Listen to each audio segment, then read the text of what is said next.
হালাল এবং হারামের মধ্যে বিশেষ পার্থক্য হলো যে আপনি যখন হালাল কাজ করবেন তখন দুনিয়ার সব কিছু আপনাকে সাপোর্ট দিবে, আপনার সাথে থাকবে। আর যখন আপনি হারাম কাজ করবেন তখন দুনিয়ার সব কিছুই আপনাকে চেষ্টা করবে বাধা দেওয়ার জন্য।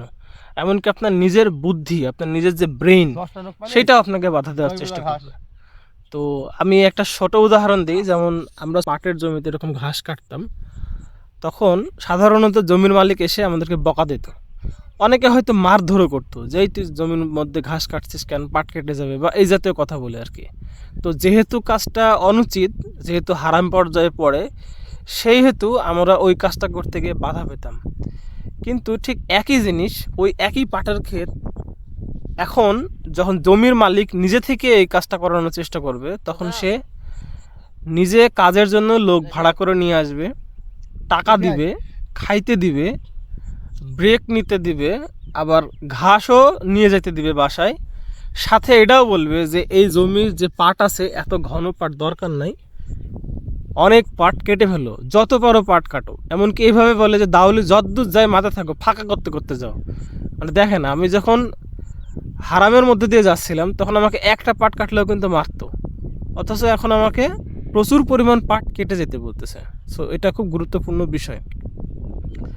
এভাবে আরও অনেক উদাহরণ দেওয়া যায়, আস্তে আস্তে অন্য উদাহরণ আরেকদিন বলবো ইনশাল্লাহ। আজকের কাজ শেষ, বস্তায় আছে, কোনো ঘাস নাই। কারণ যে পাটের মধ্যে ঘাস নিয়েছে এখানে আসলে কোনো ঘাস ছিল না, পেঙ্গুটের গাছ ছিল, শুধু পেঙ্গুটের গাছ আর মুথা ঘাস কেটেছি, আর কিছু করে ভুই লিরালাম। একদিন খালি বস্তা লিরাছি, পাটের ভুই লিরাতাইছি, খালি বস্তা লিরাছি গরু থাকলে। যেহেতু যুগের অনেক পরিবর্তন হয়েছে, একটা সময় ছিল যখন পাটের ভুঁইয়ে নিড়ানি লাগতো প্রচুর পরিমাণ, অন্তত 2-3টা।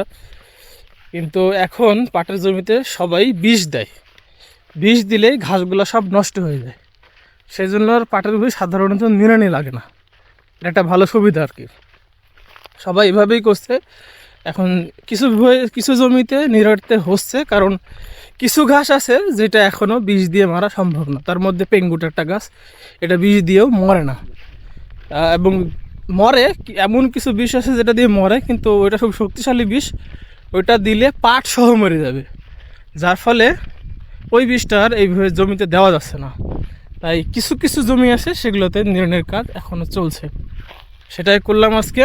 পাটের জমিতে নিড়ানোটা বেশ অনেকটা সহজ, যদি ছোটো পাট থাকে আর কি। আর একবার হয়তো নিড়ানোর কাজ পাটের হবে যখন পাটটা একটুখানি বড় হবে, তখন পাট বাছাই করতে হবে।